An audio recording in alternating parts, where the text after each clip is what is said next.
Bitcoin is a new virtual currency system that's been gathering a lot of attention recently, and I thought I would do a series of videos where I really dive into the innards of Bitcoin and explain how it works in detail. And my plan for this first video in this series is to describe some of those mechanics at a high level. And then what I'll do in subsequent videos is dive a bit deeper into all of the underlying aspects that I touched upon within this first video.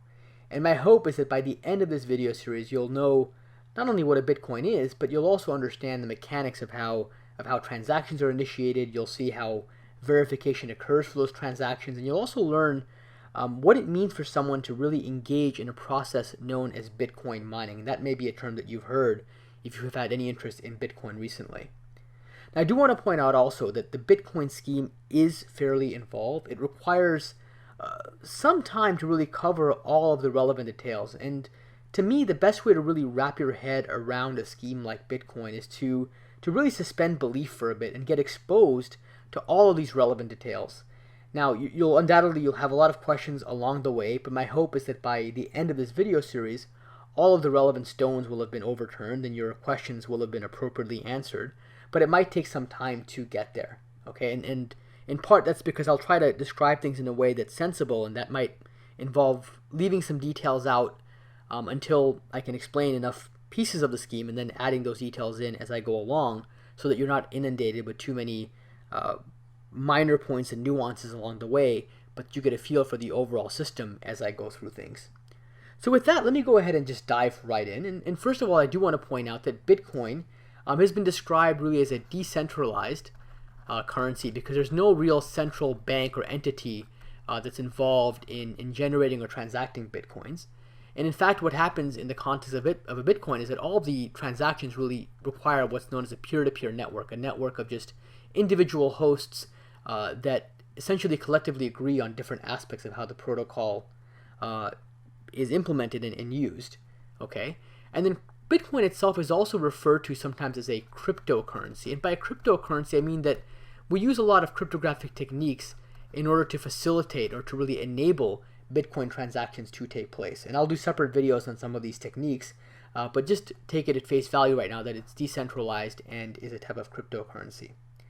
Now, I also want to point out that the term Bitcoin itself can in fact be a bit confusing. And in many ways, Bitcoin transactions don't really resemble traditional coin transactions so much as they represent really entries in some type of a global ledger. And by that I mean that let's say you have a transaction taking place, and let's say the transaction is taking place within or among two parties, and we'll call them Alice and Bob, which are traditional names that are used in many cryptographic protocols to describe the parties involved.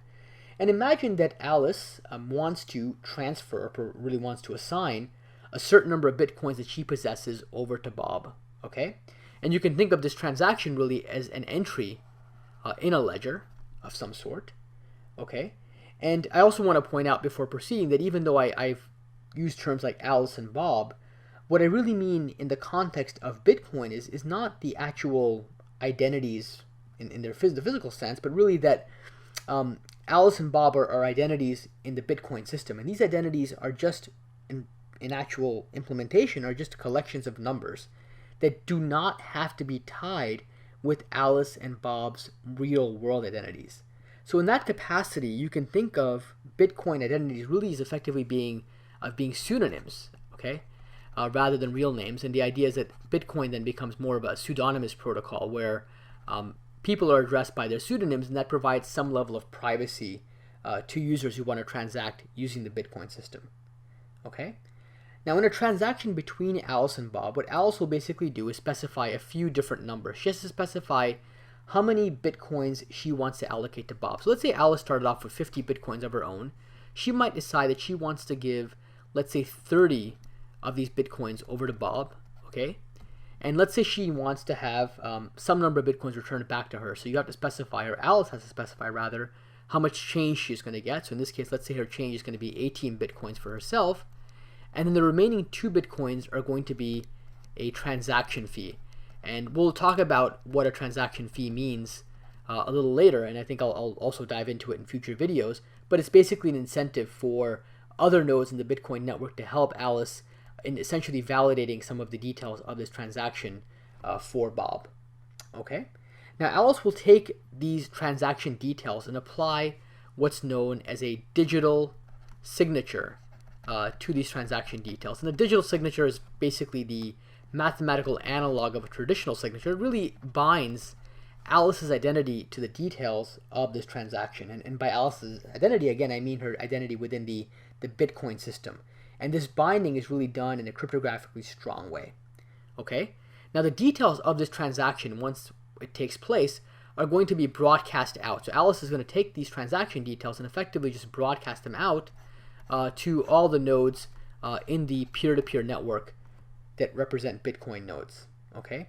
Now Bob, when he receives information about this transaction, he receives it over the peer-to-peer network, he'll probably sanity check some part of the transaction. For example, he might check that the numbers work out correctly, that Alice, let's say, started off with 50 Bitcoins and is not trying to transfer more than 50 Bitcoins to him, and so on and so forth. And he's going to have some mathematical assurance because of some of the cryptography involved that some of these claims are accurate, that Alice, let's say, has the Bitcoins that she's claimed to possess, and that she's expressed an interest to assign those Bitcoins to him.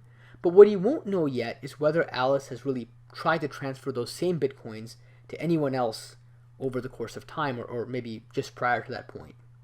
And the way that we handle that situation, and by the way, I should point out that this concept of Alice trying to, let's say, spend coins twice, in the context of digital cash and electronic currency systems, this concept is known as double spending, and it's something you have to worry about when you have virtual currencies, because it's very easy for someone to just copy the numbers that represent this transaction and try to use them elsewhere. Okay? And the way we basically handle and reduce the risk of double spending is through a specific set of nodes in this peer-to-peer network who are known as Bitcoin miners. Okay, so you might have heard this term, Bitcoin miners. And the Bitcoin miners are basically specific individuals, specific nodes within this peer-to-peer network. And what they basically do is they take all of the transactions that they see, and remember, they're listening to all these transactions, not just Alice and Bob's, but other transactions that are taking place. And they'll take those transactions, and ultimately they will take those transactions and compile them into what's known as a transaction block. Okay, so it's basically a recording of all the previously unrecorded transactions. Okay, so if you think of a single transaction, let's say, as a ledger item, you could think of a transaction block as representing, let's say, an entire page in a ledger book. Okay, and these Bitcoin miners will also include in this block, in addition to all these unrecorded transactions, they will also include in this block a special transaction that's meant just for themselves, to basically reward themselves for the effort of doing this mining. Okay? Now, a transaction block will also contain an encoding of the previous transaction block. Okay, so there's going to be some level of continuity. And then Bitcoin miners will also include a specially crafted sequence of numbers associated with these transactions. And this sequence of numbers is known as a proof of work.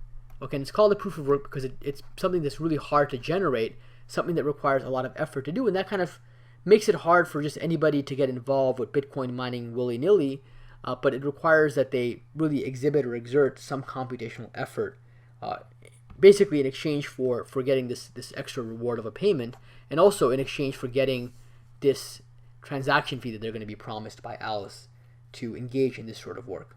Okay? And I'll talk about what proof of work protocols are in a separate video in more detail. Now, because each transaction block contains information about previous transaction, really what you end up having is not just a single block. You ultimately have what you can think of as a chain of transactions, and you can call this a transaction blockchain. Okay? And the idea is that as soon as a Bitcoin miner is able to construct a transaction blockchain containing all these unrecorded transactions and this proof of work, it'll broadcast the details of that chain out to all of the nodes, all the peers on that peer-to-peer network for Bitcoin. Okay? And then once the newly broadcast chain gets kind of verified and it meets the right properties, the nodes on the network are just going to go ahead and start using it, and they're going to start appending new transaction blocks to that chain. Okay? They're going to take anything that hasn't yet been processed and start incorporating it into the transaction chain that was broadcast out by the node who came up with the proof of work correctly. Okay? Now this transaction blockchain, really what we're going to be doing in the context of Bitcoin is the nodes are only going to consider the transaction blockchain that reflects the greatest amount of work to generate its contents. And again, there's this proof of work that I mentioned that is used to kind of determine or identify what work was involved in coming up with this transaction blockchain. Okay? And the one that's the longest is going to be considered sacrosanct within the Bitcoin system. And future miners are supposed to only work off of the chain that is the most work put into it. Now what's remarkable here is that this whole process is decentralized. There is no bank or no centrally trusted entity that was actually involved in the transaction. So hopefully this first video gave you a bit of a description, a flavor, if you will, for the high-level mechanics of the Bitcoin system. There are a lot of stones I have left unturned, and what I'll do in subsequent videos is start covering those details, and I'm sure you have a lot of questions, and hopefully the future videos will help answer some of those questions for you.